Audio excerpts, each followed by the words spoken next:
Welcome to Dr. Charles Speaks, a podcast for now. You've joined us for a special series of transformational talks, selected exclusively from Dr. Charles's corporate success calls. The 15-minute calls are designed to encourage leaders, activate your thought life, and prepare you for the challenges ahead. Dr. Charles joins every call with a blend of his personal experiences, his expertise as a John Maxwell certified mentor and coach, and of course, his more than 30 years of exceptional experience in both corporate America and ministry. Get motivated with Dr. Charles Speaks, a transformational talk from the Red Line on today's podcast, inspiring excellence and generating results. Good morning and happy Monday. I want to thank you again for you joining me on the Red Line, the Corporate Success Call. This 15-minute call is designed to start your week off on a positive note and to inspire you to continue. That is, continue to challenge yourself. That's what I'm talking about in your personal leadership growth. None of us have arrived already. We have room to continuously grow for the rest of our lives. And so this morning, I'm excited to share with you over the next 15 minutes a message entitled Empowering Others Through Leadership. That is, empowering others through leadership. There's not one person, man or woman, that can do their jobs all by themselves. It's just not enough time in the day, time in the week. You can work 12 hours a day, 60 hours a week, and there'll still be something to do. And so building your team and making your team better and empowering them and giving them the opportunity to share their creativity, to share in the experience of growing together. I ran across a quote today, and it simply says, "Talent wins games, teamwork wins championships." And that is so true. I'll say it again. Talent wins games, but teamwork wins championship. So leading well is not about enriching yourselves, but rather it's about empowering others. That's the key. That's what I want to talk about with the time that we have this morning, because that ought to make everybody feel good and take some of the weight off of yourself and off of your shoulders, because you don't have to do it all by yourself. We've got to begin trusting our team and being able to have insight and vision as to what each individual member of your team can bring to the table to make everyone successful. When you are secure as a leader, you will have no issue, no problem with giving power to others. I can remember early on in my career, I didn't know better, but I would use the saying, "It's my way," or "It's the highway." Boy, I'm embarrassed to even admit that, but that's what I said back then. But today I recognize that delegation and empowering people makes all the difference, because when you bring all of the diverse minds and you bring all of the experiences together and you come up with a consensus, you'll be able to make a sound, educated decision as to which way to go. You know, Theodore Roosevelt, he once said, "The best executive is the one who has sense enough to pick good people to do what he or she wants done, and to have restraint enough to keep from meddling with them while they do it." That speaks volume. And as we think about in my business, and I think about it at times, how we're going to outperform the previous year, because in our business of sales, every round goes higher and higher. If you make your goal for the previous year, guess what? The goal is going to increase the following year. And you're going to need to come up with some new strategies and new tactics in terms of how you're going to deliver on those objectives. And so it is wise to be a observer of what each individual brings to the table. And that we find out by asking questions and examining the work that each and others do. One of the things that we do in our business, what I do each and every day, is that our people bring what we call BDPs. What do you mean, BDPs? Best Demonstrated Practices. And that helps others be able to take on some of the ideals and be able to share them and be able to execute them in doing what they do. You know, I think about how we go to business, we drive for results, and we make others around us better.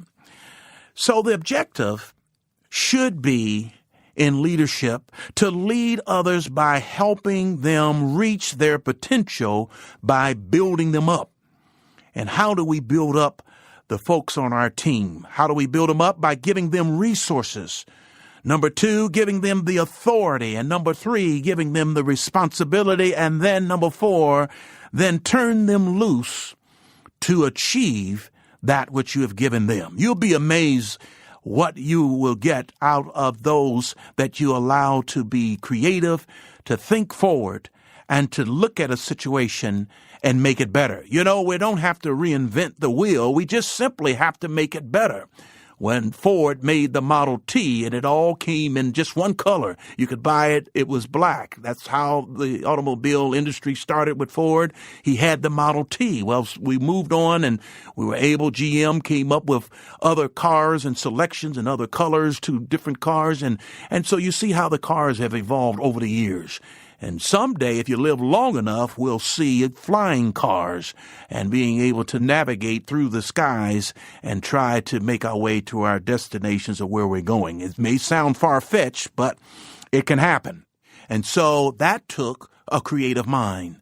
That took some practice, that took some failing, that took some times to really reflect on what you're doing, to examine the problem or the issue. That took time. And that's so important in sharing with others and getting buy-in and getting insights from people. So the objective is to lead people and to help people and provide them with resources.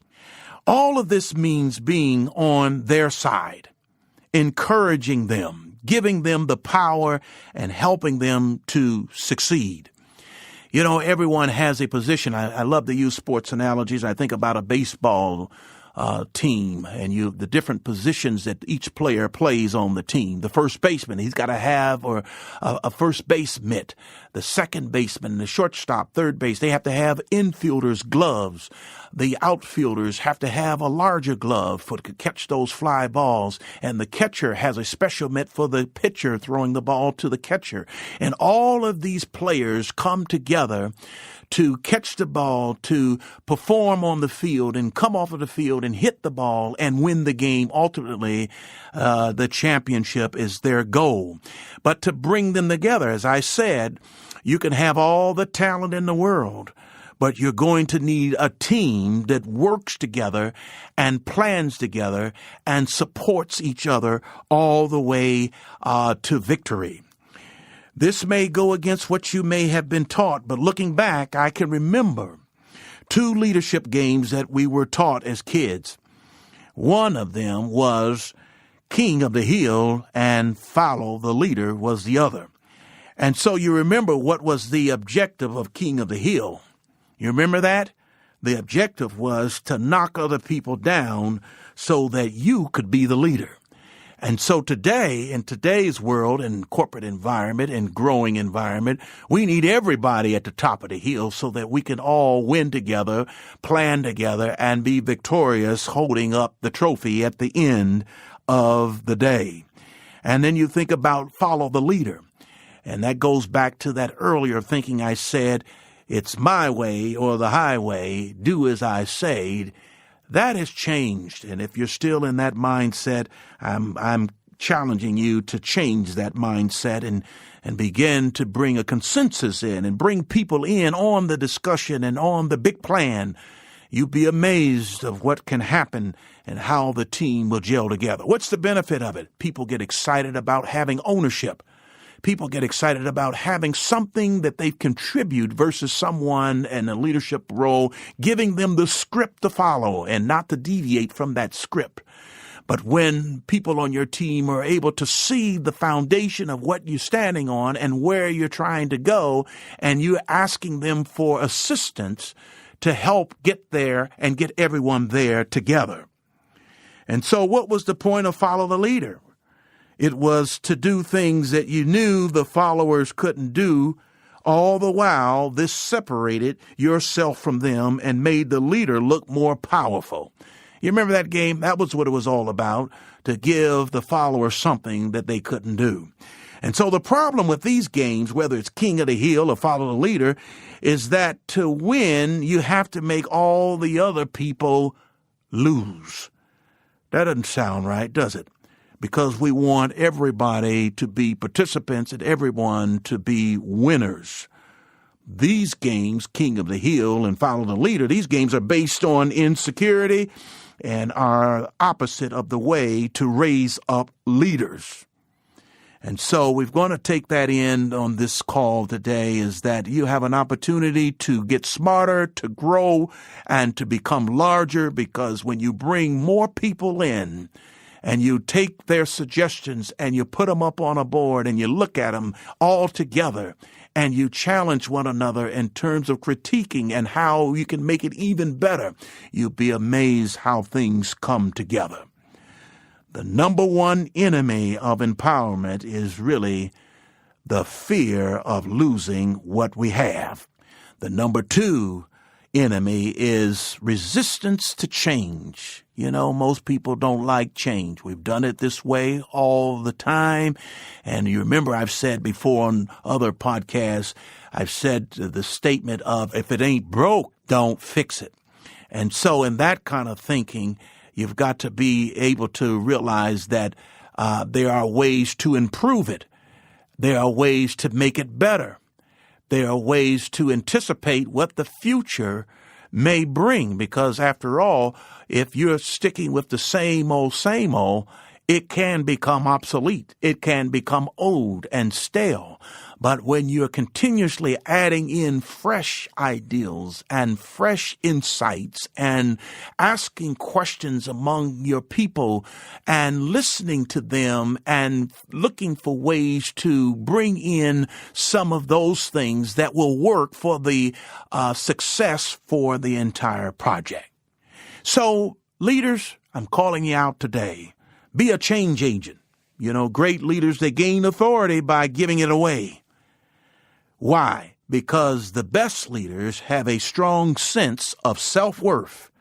They believe in themselves, and they believe their mission, and they believe in their people. I want to give you two nuggets before we close it out on today. Number one, the main ingredient for empowering others is a high belief in people. If you believe in others, they'll believe in themselves. That's really a powerful 1-2 punch, because you have the confidence and then you give them the confidence, and the two will make a dynamic duel. That second point I want to leave with you is that look for people's greatest strengths and envision how they could leverage those strengths to achieve significant things. So I close today with this. If you aspire to be a great leader, you must live by the law of empowerment. What have we been talking about? Empowering others through leadership. Talent wins games. Teamwork wins championships. Thank you, my friends, for joining me once again on the Red Line Corporate Success Call. You have been listening to Dr. Charles. Have a great day. Now let's go back to work. Thank you for listening to Dr. Charles Speaks. Visit drcharlesred.com for booking info for your ministry, business, or leadership team. Get info about the Red Line, a 15-minute corporate success call each Monday morning with Dr. Charles. Follow Dr. Charles on all social media at Dr. Charles Red. Subscribe to the podcast here for every episode of Dr. Charles Speaks. Thanks for joining us. Like Dr. Charles always says, no matter what, never, never, never give up. Until next time.